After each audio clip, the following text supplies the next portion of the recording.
Listo.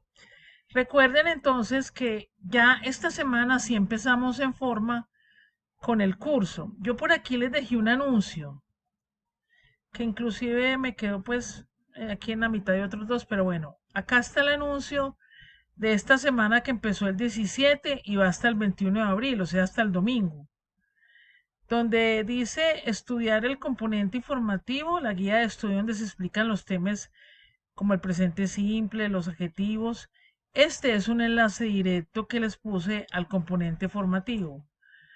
Entonces, ustedes van a ver que aquí están los contenidos para estudiarlos y realizar los ejercicios. Los temas son el presente simple y los adjetivos calificativos, o sea, adjetivos que describen personas, cosas, animales, objetos, ¿cierto? Y también en el anuncio les puse eh, que después de ustedes realizar el test, esperen que creo que se me fue para un nivel que no es, sí. Después de ustedes realizar el componente formativo,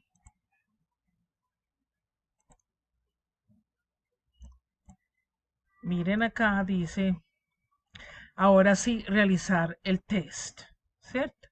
Recuerden que para ustedes llegar al test, simplemente se van porque no me dio para crearles un enlace directo. Se van a contenido del curso, luego proyecto, guías de las actividades de aprendizaje, o sea, las guías de aprendizaje, y vamos al primer componente que se llama You are the best, tú eres lo mejor. Aquí está la primera parte que deben hacer, estudiar el componente formativo que enseguida vamos a ver. No, perdón. Actividad de aprendizaje número uno. Ya, sí, mírenlo acá. No se meten por aquí, por el componente, sino por la actividad de aprendizaje número uno. Y directamente le llega el test. Bajan un poquito y ya le dicen aquí presentar evaluación. ¿Ya? Pero vamos al componente formativo primero. Ustedes en el componente, ya, ahora el emprendimiento, él tiene que hacer como una cartelera pequeña con un logo y qué es lo que vende, qué es lo que él vende y cómo lo realiza. Tiene que explicar en la cartelera. Y obviamente que él enseña a preparar lo que él va a vender, los materiales, en qué consiste. Eso es lo que yo le voy a hacer. Sí, eso es para mañana. La cartelera trata de eso. Sí, y hay que crear un logo. No, vea, primero usted le enseña a hacer, vea usted. Espera un momentico. Bueno, en el componente formativo le damos acá.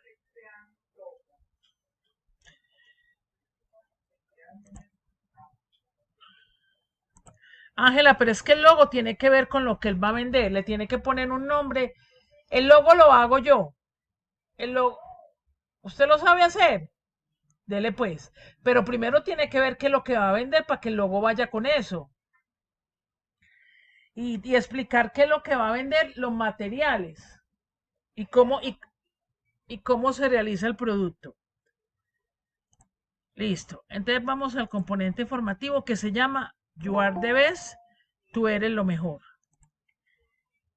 Entonces, miren, acá les hacen un repaso del presente simple, que es un tiempo que inclusive ustedes vieron en nivel 3, en el 4, en el 2, en el 1, que recuerden que es un tiempo que se utiliza para expresar acciones de rutina o verdades generales. Por ejemplo, yo digo, usualmente me levanto a las 5 de la mañana. I usually get up at 5 o'clock in the morning. ¿Por qué? Voy a compartir por acá un documento en Word con ustedes.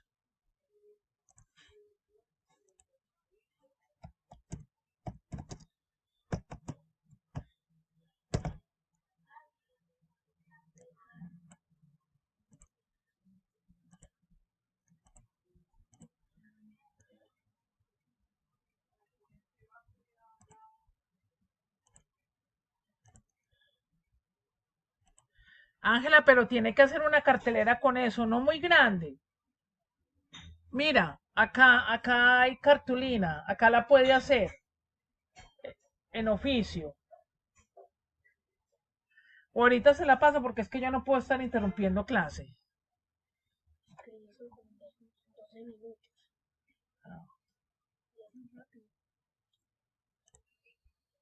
Entonces voy a compartir este documento con ustedes. ¿Lo pueden ver? El documento en Word, muchachos.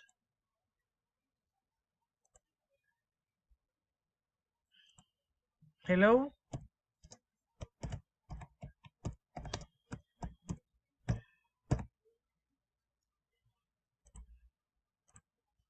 Sí pueden ver el documento en Word. ¿Me confirman, por favor?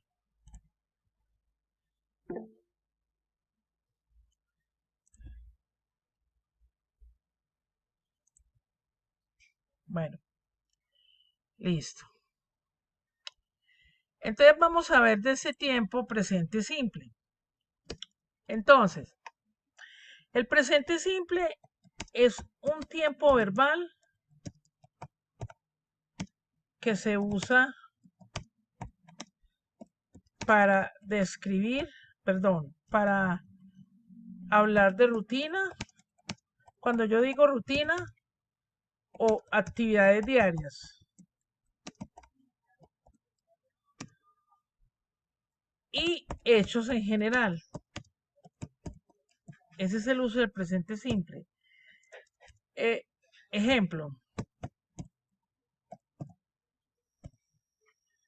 Yo digo,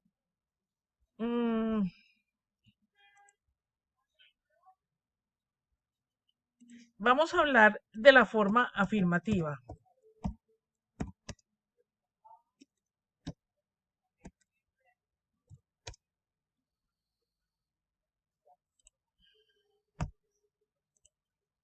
Siempre van a poner el sujeto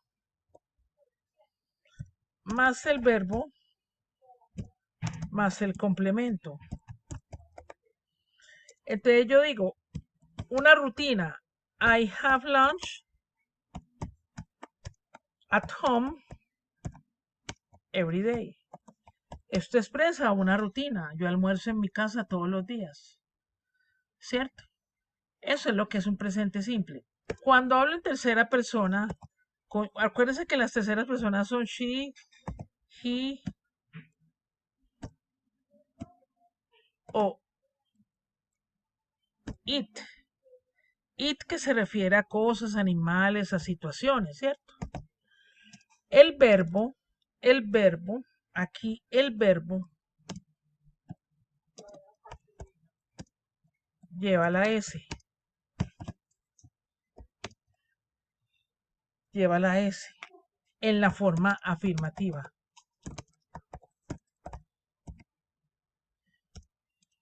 Por ejemplo, she works, como estoy hablando de ella, por eso le voy a poner la S al verbo.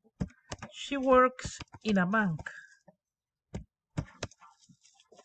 Es lo único que cambia con respecto a las primeras. En las terceras, si yo voy a hablar, sí, puede ser en familia.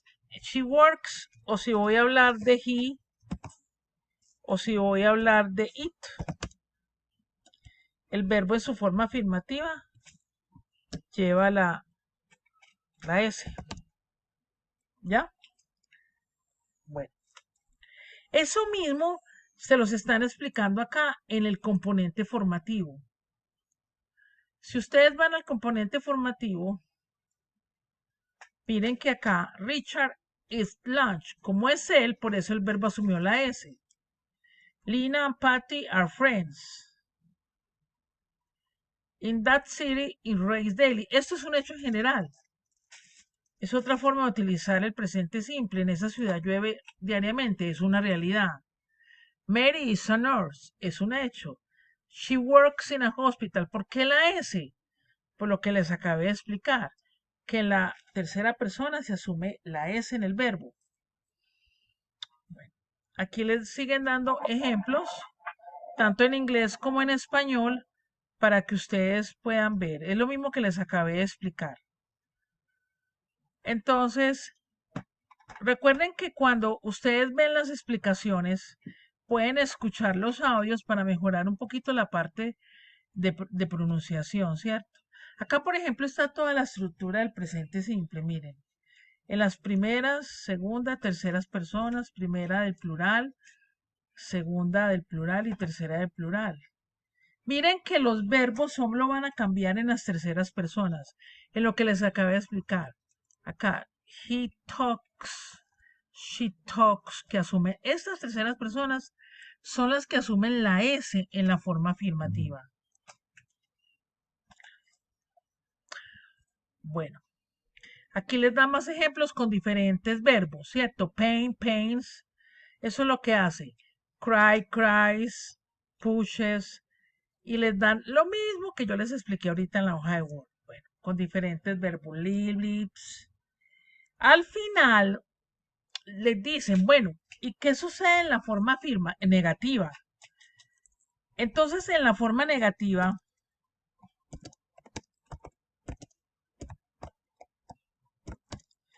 se usan en la forma negativa y de pregunta, se usan los auxiliares do and does. El inglés necesita de palabras auxiliares para poder hacer una negación, una pregunta. En español nosotros no necesitamos eso. Entonces, si yo digo, yo no vivo en Medellín, I don't, necesito el don't, ¿por qué? Antes de darle la oración, el do, not, va a ir con las primeras personas, con I, you, we y they. Estamos hablando de la forma negativa y el does not, que es el auxiliar, va con las terceras personas, she, he, it. Entonces, si yo digo, yo no vivo en Medellín, también puedo utilizar la contracción. I don't live in Medellín. Como es una ciudad, subo mayúscula. I don't live in Medellín, ¿cierto? Es fundamental el auxiliar, porque nosotros simplemente en español decimos no. Yo no vivo en Medellín. No, en inglés hay que utilizar el auxiliar porque es el que está indicando el tiempo. Y si fuera a decir, ella no trabaja, she doesn't, porque la auxiliar de la tercera persona, she doesn't work. Aquí el verbo no asume la S porque ya el auxiliar está cumpliendo la función de la tercera persona. ¿Ya? Entonces es lo mismo que les explican acá en el componente formativo. Las diferentes formas negativas, ¿cierto? Y con su pronunciación. Al final, ustedes se van a dar cuenta que tienen unos ejercicios. Entonces, primero ustedes le dan play al sonido y deben de poner la palabra que hace falta acá, ¿cierto? Y de estas dos, si dicen want o love. Y después realizan el ejercicio para mirar si se hace similar o no el presente simple, porque de eso precisamente pregunta el test, ¿cierto? Entonces hay que escoger las palabras. Bueno, arrastrarlas de acuerdo a lo que los contenidos que hayan en cada oración. Eso es en cuanto al presente simple. Ahora, si yo me devuelvo, me doy cuenta que ya me hablan de los adjetivos. En inglés los adjetivos son los que describen como en español, alto, bajo, azul, amarillo, negro, blanco, fuerte, débil, ¿cierto? Bonito, feo. Y resulta que en inglés utilizan una posición muy diferente al español. Primero va el adjetivo y después el sustantivo. ¿Por qué? Porque miren en este ejemplo. The big blue car. Están hablando del carro azul y grande. Entonces, miren que nosotros en español decimos el carro azul grande. Ellos primero ponen los adjetivos de big blue car y el sustantivo, o sea, de lo que estoy describiendo, va a lo último. Una manzana roja madura, a ripe red